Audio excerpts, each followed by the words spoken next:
J'étais très stressée et j'avais du mal à respirer normalement. Dès que je suis stressée ou alors que j'ai peur, je fais cette méthode. On avait fait une ou deux séances avec Romy et c'est vrai que je suis très heureuse et ça me fait très chaud au cœur qu'elle utilise les outils. De chaque étape qui sont très simples, hein, et que chacun peut utiliser quand il a des difficultés justement et qu'il a du mal à réguler son stress sont complètement issues des dernières découvertes en neurosciences. À l'heure où je vous parle et depuis le début de la guerre, l'Iran a lancé 11 attaques contre Israël en tirant 370 missiles balistiques et plus de 100 drones. Le bilan s'élève à ce jour à 21 morts, 494 blessés à différents degrés. 4 personnes sont portées disparues et plus de 1000 logements endommagés avec des millions d'habitants évacués. Donc on peut comprendre que les gens sont vraiment stressés, angoissés, les enfants également, et c'est pour ça qu'on a décidé de donner la parole ce matin à Laurence Tolub, qui est formatrice en Emotion Aid, une méthode de soutien émotionnel et responsable justement du département francophone d'Emotion Aid, et à une jeune fille, Roni Elayani, 11 ans. Elles sont toutes les deux avec nous. Bonjour à toutes les deux. Bonjour. Comment les gens réagissent, les adultes et les enfants? Je trouve que la population est particulièrement résiliente et ce qu'on observe, moi je trouve, ici en Israël est quand même très impressionnant par rapport à ce qu'on vit et tout le passé aussi. Romy, pourquoi tu as voulu toi aussi avoir recours à cette méthode et qu'est-ce que ça t'a apporté? J'étais très stressée et j'avais du mal à respirer normalement. Et quoi, c'est à chaque alerte, tu rentrais dans des états de panique, c'est ça? Ça dépendait de quelle alerte. Si c'était une alerte ou qu'on n'entendait pas très fort et il n'y avait pas beaucoup de boom, je me sentais un petit peu plus rassurée et tout. Mais dès qu'il y avait même un tout petit boom, je commençais à être très stressée. Comment tu te sens depuis que tu sais faire ces gestes voilà, qui calment quand on est un petit peu en panique? Et bah du coup, je me sens beaucoup mieux. Maintenant, je suis moins stressée et dès que je suis stressée ou alors que j'ai peur, je fais cette méthode. Voilà. Alors, qu'est-ce que tu fais comme geste? Moi, je fais comme ça et genre, je fais comme ça 25 fois. Je compte 10 objets pas de la même couleur dans une pièce et voilà. Et j'essaye de respirer fort et tout. De respirer. Laurence, évidemment, Mon c'est basé sur les neurosciences.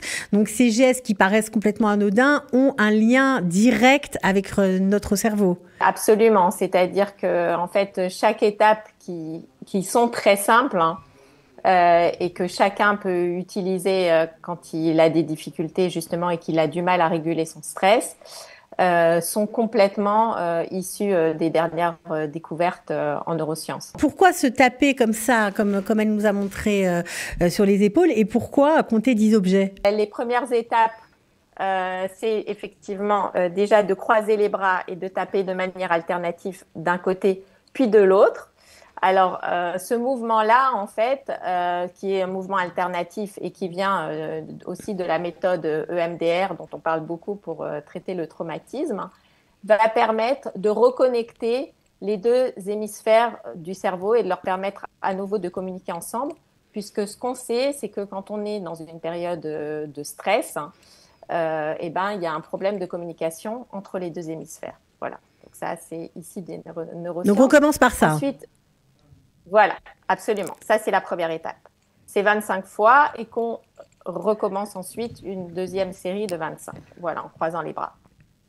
Ensuite, l'étape numéro 2 va être de sentir ses pieds bien ancrés au sol et ensuite de regarder autour de soi dans une pièce et de compter 10 objets ou de la même couleur ou de formes différentes ou de matières différentes. Ça, c'est pour plusieurs raisons. C'est ce qu'on va appeler l'ancrage de base. Ça va permettre à la fois de revenir dans l'ici et maintenant, parce que ce qu'on sait, c'est que quand on est dans un moment de stress intense, on va plus être dans le moment présent. On va être soit dans le passé, soit dans le futur, en ayant beaucoup d'angoisse et d'anxiété. Donc, on revient ici dans le moment présent. Ensuite, pourquoi est-ce qu'on compte les objets? En fait, c'est pour réactiver notre cerveau pensant, ce qu'on appelle le néocortex, parce que également, quand on est dans une période de stress, on est bien davantage géré par notre cerveau reptilien, dont on parle pas mal, et notre cerveau émotionnel, qui est le cerveau limbique, que par notre cerveau pensant, le néocortex. Donc, le fait de chercher des objets de la même couleur ou de matière différente va permettre, avec des choses très simples, de revenir dans son cerveau pensant, dans son néocortex. Voilà. Et ensuite, le fait de chercher tout autour de soi dans la pièce, ça va permettre à nouveau de se réorienter.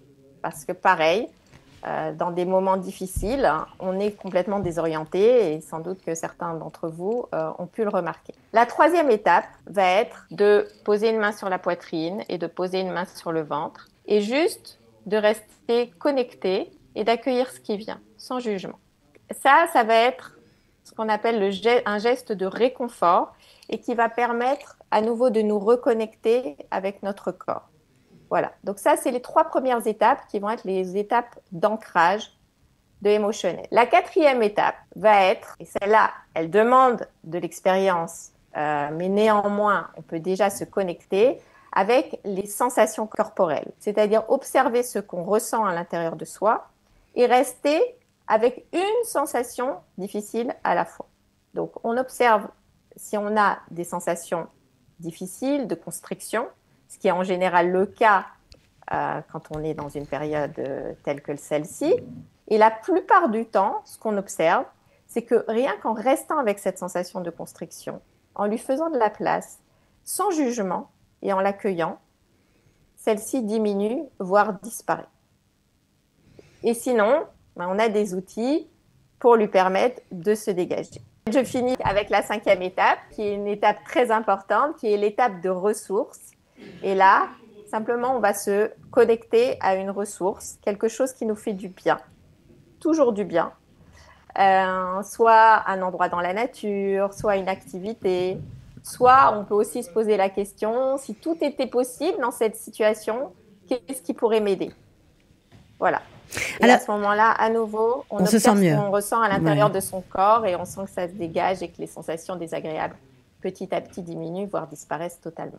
Romy, j'imagine que tu as dû faire ces 5 étapes plusieurs fois, surtout au cours des derniers jours, malheureusement. À quoi tu te rattaches quand elle dit la 5e étape, on se rattache à quelque chose qui nous fait du bien? Qu'est-ce qui te fait du bien à toi? Dans toutes les fois où on m'a demandé cette question, j'ai dit, moi, ce qui me fait ne plus me sentir en stress, c'est faire un câlin à quelqu'un que j'aime vraiment beaucoup. Et tu le fais? Tu arrives à le faire? Oui, tu arrives. Oui. Ça te rassure de savoir qu'il y a une méthode? Parce que j'imagine quand tu dois te lever à 4 heures du matin, 3 heures du matin, en pleine nuit, avec des alertes, les téléphones qui sonnent très fort, etc. Tu arrives à te calmer, à te dire « Ah, je sais à quoi je vais pouvoir me raccrocher pour me calmer ». Tu arrives à faire ça? J'arrive à le faire seulement quand je suis posée et quand je m'assois. Et quand on est protégé dans le Miklat. Quand il y a une Azaka, moi, la première chose que je fais, c'est que, c'est bizarre, mais genre, j'ouvre toutes les portes. Genre, même si ils sont pas dedans, j'ouvre pour voir si ma mère, elle est sortie, si le chien, il s'avance vers nous et tout. Pour savoir pour dire à tout le monde de sortir.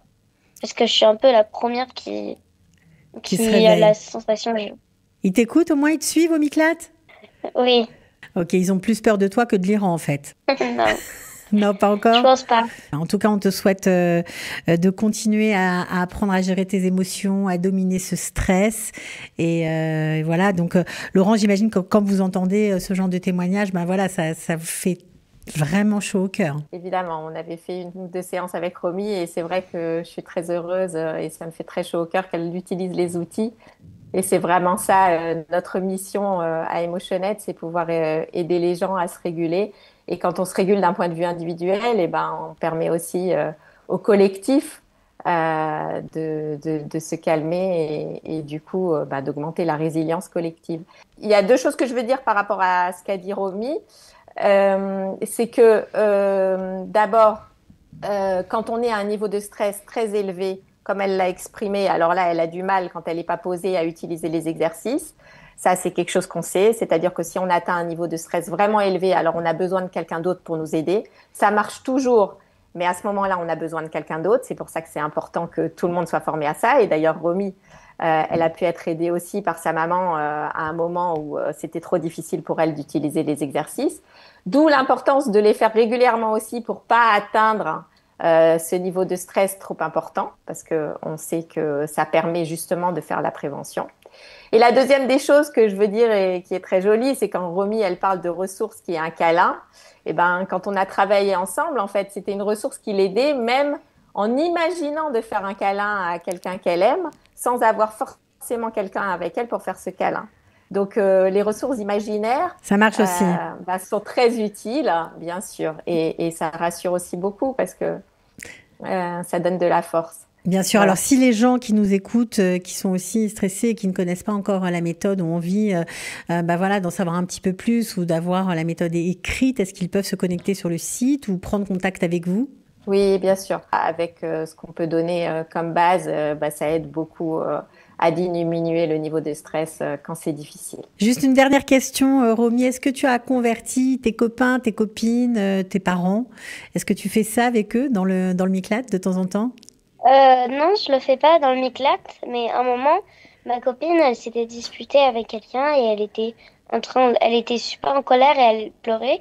Alors, je lui ai fait les exercices que j'ai appris de Sinead et elle s'est calmée et après, on est allé jouer. Bon, en tout cas, merci à toutes les deux d'avoir été avec nous aujourd'hui, en espérant que ce message, voilà, donnera un peu d'espoir, de ne pas tomber dans des crises paniques pour ceux qui nous regardent et de donner du courage, de la force à tous ceux, voilà, qui sont un peu en stand-by à la maison, qui ne travaillent pas et qui, quand cette fameuse sonnerie retentit, voilà, on rentre un petit peu en stress. Donc, j'espère que ça les aidera.